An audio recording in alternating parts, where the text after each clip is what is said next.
we just got through the hardest part of today, okay? And it might not make any sense at all to you yet. It will by the end of the day, okay? But our whole goal in that Desmos activity was to better understand sine graphs and inverse sine graphs and how they relate to each other, okay? The front page of these notes are really weird. You're going to look at them and be like, why are we doing this? And then once we actually do the process, it's super easy, all right? So don't get too concerned by the process. Wait until we get to the end. It might make more sense. So this chapter is all about inverse sine, inverse cosine, and inverse tangent, okay? Those are the three concepts we need. We're doing inverses. Just like when you learned how to square something, you need to know how to square root. Just like we want to take the sine of something, we need to do the inverse sine. They're allowing us to solve equations. All right, so look at this. Y equals sine with that little -1 symbol. That means inverse sine. That does not mean the reciprocal of sine. That means inverse sine. Okay? What is the reciprocal of sine? Cosecant. That's a different thing. Don't get those confused. That is the same thing as this. Arc sine.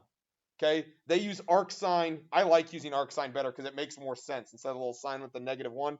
That is inverse sine. And that's the same thing as x equals sine y. It's just flipping the x and the y's. Okay? They're all the same. They all mean the inverse of sine. Here's what we're trying to do today. Y equals the inverse sine of 1. If we want to find the inverse sine of 1, what that means is we are looking on the unit circle to figure out where sine is equal to 1. Where is sine 1? That's the question. When we say inverse sine, it's not talking about the ordered pair anymore. It's talking about the angle. Okay? When is the angle, or what is the angle when sine is going to be 1? Where on my unit circle is sine going to be 1? At 90 degrees, right there at the top, right? That's when sine would be 1. So my answer to this question, what is the inverse sine of 1? The answer is pi over 2, or 90 degrees. Just depending if we're in degrees or radians. We'll mostly be in radians, but that is our answer, pi over 2. And think about that. That should make sense. This is a graph of sine. We just graphed sine, right? We start in the middle, and then we go to the top, and then middle, and then bottom, and then middle. Oh, yeah. When was it 1? Right there at pi over 2. That's what we're answering. When did I get pi over 2? The answer was at 1. Or when did I get 1? It was at pi over 2. All right? This is what we just did in Desmos, and this is funky. If I want to graph inverse sine, we had to restrict the domain. We couldn't just say everywhere. We had to restrict the domain, and in that Desmos, we learned that we had to live between negative pi over 2 and pi over 2. That way it could still be a function.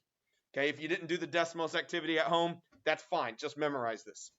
Okay, but inverse sine lives between negative pi over 2 and pi over 2.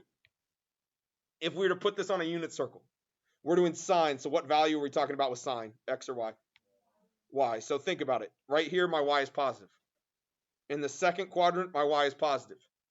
In the third quadrant, my y is negative. In the fourth quadrant, my y is negative. Think about a sine graph. It just keeps repeating over and over and over and over again. To answer these questions, I don't want to look at the whole thing. I just want to look at a part of it. Okay? I want to have a y value be positive and a y value be negative. So think about this question.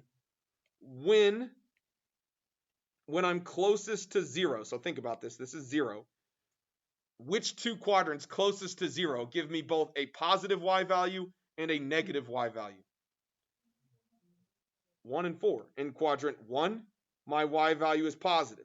In quadrant 4, my y value is negative. Oh yeah, that's between negative pi over 2 and pi over 2, just like our graph said. That's what we're looking for. This is where my answer is going to lie. Anytime I do an inverse sine question, my answer is going to live in this part of my graph, between pi over 2 and negative pi over 2. So which quadrants am I looking in? I'm looking in quadrants 1 and 4. Now be careful there. We're saying quadrant 4. But like if the answer is this spot right here, which is,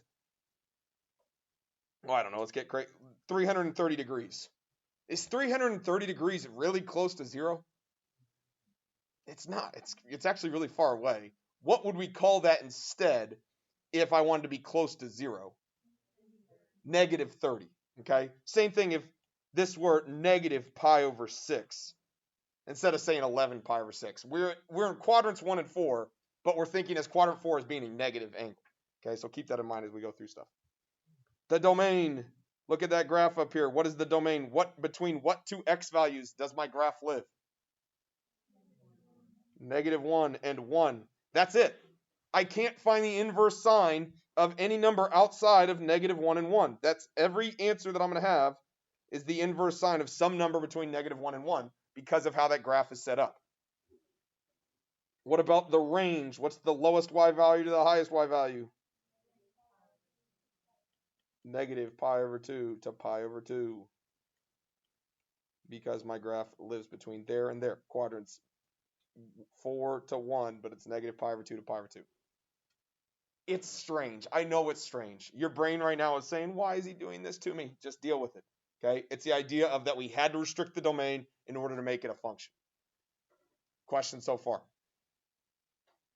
Again, it'll get way easier when we get to the backside. Inverse cosine is next. Okay? Inverse cosine, we're thinking about the x values. Okay, so think about that. X is positive, x is negative, x is negative, x is positive. That's where it would look like on the unit circle. In between which two quadrants, when I'm closest to 0, do I get both a positive x value and a negative x value? 1 and 2. My graph this time is going to live between quadrants 1 and 2, because quadrant 4 doesn't help me at all. X is positive. Well, great. I already have x is positive in quadrant 1. Okay, it's between here and here. Look at that graph, what we just did in Desmos. Oh yeah, my answer is between 0 and pi. 0 and pi is going to get me every answer I want. After that, my graph just starts repeating over and over and over again. So which two quadrants am I looking in if I'm doing inverse cosine? 1 and 2. If I'm talking domain, what are the x values that are going to be on my graph? From what x value to what x value? -1 to 1. Again, I can only plug in numbers between -1 and 1 if I'm doing inverse cosine, because I can't get anything else. It stays on that line, just like a cosine graph would. And my range, that's what we found. My range is between 0 and pi. My answer is going to live between 0 and pi, because if I went outside of that, it would no longer be a function. Last one. Tangent. What does tangent mean? Y over x. So y over x in the first quadrant, oh yeah, that'd be positive. In the second quadrant, it would be negative. In the third quadrant, y over x would be positive again. And in the fourth quadrant, y over x would be negative. So again, I'm going to ask you that same question. Bless you. In which two quadrants can I get both the positive and negative version of tangent that are closest to 0? Is it 2 or 4? Which one's closer to 0? 4. Here's 0 right here, right? If I go into this one, that'd be like 120 degrees. Well, I could get that same answer right here at -60. Well, -60 is closer than 120. Okay, so I'm living in quadrants 1 and 4 here. Okay, I'm between 1 and 4. That is where inverse tangent is going to live. Oh, that's so ugly. Imagine I could draw good lines. There you go. 1 and 4.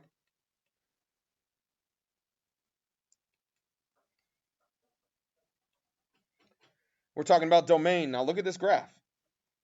What is the domain of this thing going to be? Between what two x values am I going to live? All real numbers. Because think about what a tangent graph looks like. Oh yeah, a tangent graph, the range would be all real numbers. So if I'm doing inverse tangent, then the domain is going to be all real numbers. It goes left and right forever. My range, that's what we just decided here on the restriction. It's between negative pi over 2 and pi over 2.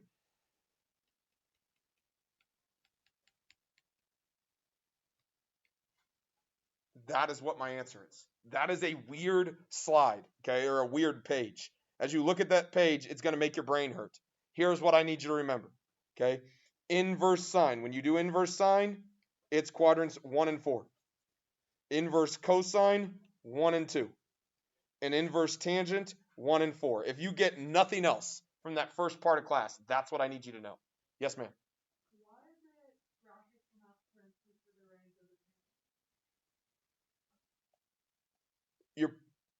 You're right. We'll go with parentheses there. I don't disagree with you there. It's not going to matter, but I don't disagree with what you're saying. We can't really get those values because there are horizontal asymptotes that are happening there. Good call. Anything else? All right. That is way harder than the backside. Let's go to the backside. Here's what we're actually trying to get done today. Find the exact value of this expression, and we are going to go in radians. I could switch back and forth. I could ask for degrees. Degrees might be easier, but we're going to go radians. Inverse sine of 0. So remember what this means. This means where is the y value going to get you 0 on the unit circle? So think about a unit circle. I'm doing inverse sine. So if I'm doing inverse sine, which two quadrants does sine live in? 1 and 4. So basically we're saying in this part of the graph, when is your y value going to be 0? Right there. Yep. Oh yeah, my y value is 0 right there. So what's my answer? 0. That's when it happened. At 0 is when the y value was 0. That's the answer to that question. Next one. It says, when is arc cosine going to be -1? So again, we're thinking about our unit circle. We're doing cosine. So if I'm doing inverse cosine, which two quadrants does inverse cosine live in? 1 and 2. Inverse cosine is up here on the top, because up here we've got a positive x value and a negative x value. That's everything I want. I want x to be -1. Arc, when is my x -1? Oh, that's right there. So what is that value going to be? Yeah, it's -1, 0. Good. What's the radians going to be right there? It's at pi. Boom, that's my answer. It's pi. Those aren't too bad. You would get those right no matter what. Now we have to deal with this one, okay? Inverse tangent, and yours has a negative sign in there, right? Inverse tangent of negative radical 3. This is the toughest it gets, but if you can do this one, you can do them all. So we're thinking about our unit circle. We're doing tangent. So which two quadrants are we living in if we're doing inverse tangent? 1 and 4. And obviously, what is our answer? Which quadrant is my answer going to be if I've got a negative sign right there? It's quadrant 4. Like, that's the answer to this question. Our even odd identities still apply. So if you wanted to, you could say, oh, there's a negative sign right there. It's inverse tangent. Let's pull that bad boy out in front. And so I'm really going to say my answer is negative of whenever tangent is radical 3. If I just figure out when tangent is radical 3, that's going to be my answer. It's just going to be the negative version of that. So think about that. I've got these 3 lines. I want tangent to be radical 3. Well, tangent means y over x. And I need to somehow make it radical 3. So think about the 2 numbers you get. You either get radical 3, 2, or radical 2 or 1. What do I want my y to be if I want my answer to be radical 3? Do I want my y to be 1 or radical 3?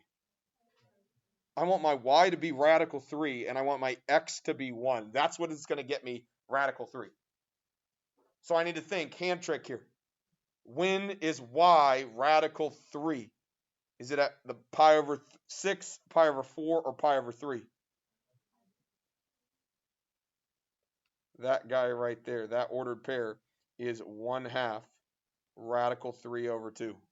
You just got to know it. You got to do your hand trick. You got to look at your unit circle and think it through. But that's the one I want right there, okay?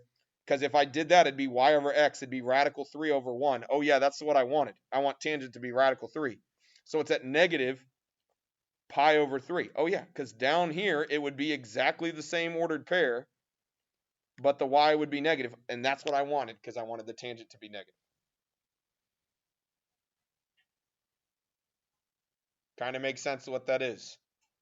Technically, at 2 pi over 3, you would also get that value. But I don't want to live with that one because inverse tangent lives only in quadrants 1 and 4 for what we're doing. Kind of makes sense? Let's try another one. Let's look at letter D. Try letter D with your neighbor. Go.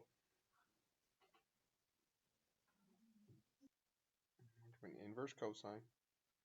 So I'm thinking about which two quadrants are we going to live in if we're doing inverse cosine. 1 and 2. Obviously, cosine is negative. And so I want to deal with which quadrant? 2. When we do even odd identities here, don't let that negative disappear. That's not the same thing here. Okay? Don't let that be confusing to you. Because I definitely want to be in the second quadrant here if I want cosine to be negative. So I'm thinking I've got 3 lines. I've got top, middle, and bottom there. Which one is going to get me radical 3 over 2? Is it the top, middle, or the bottom line there? The bottom. This line right here, that is the ordered pair. Radical 3 over 2, negative, and 1/2. Okay, it's that one. So is that a 3 on bottom or a 6 on bottom? That is 6. The answer is 5 pi over 6. You just got to be better at your unit circle. If you weren't good at that, pull out your unit circle and look at it. It'll help you out. 5 pi over 6 for that one. That is when cosine is going to be negative, second quadrant. Let's do it again. Letter E. Arctangent, radical 3 over 3. So we're doing inverse tangent. So I'm thinking either quadrants 1 or 4. Which quadrant, obviously, am I going to be in? 1. Figure out what the value is. If I want to simplify this thing to be radical 3 over 3, obviously I'm using y over x, so I'm thinking 1s and radical 3s. What do I want the y to be? On top, do I want it to be a 1 on top or a radical 3 on top? I want it to be the 1 because I want it to be 1 over radical 3. That way I have to multiply by radical 3 over 3 to get me that. Okay? So don't be confused by this, but that is going to be the same thing as radical 3 over 3. So I want the y to be 1. At which one of these lines, top, middle, or bottom, is the y value going to be 1? The bottom one. The bottom one right there is radical 3 over 2 and 1/2. And if I did tangent, it would be y over x, 1 over radical 3. That's the one I wanted. My answer is pi over 6.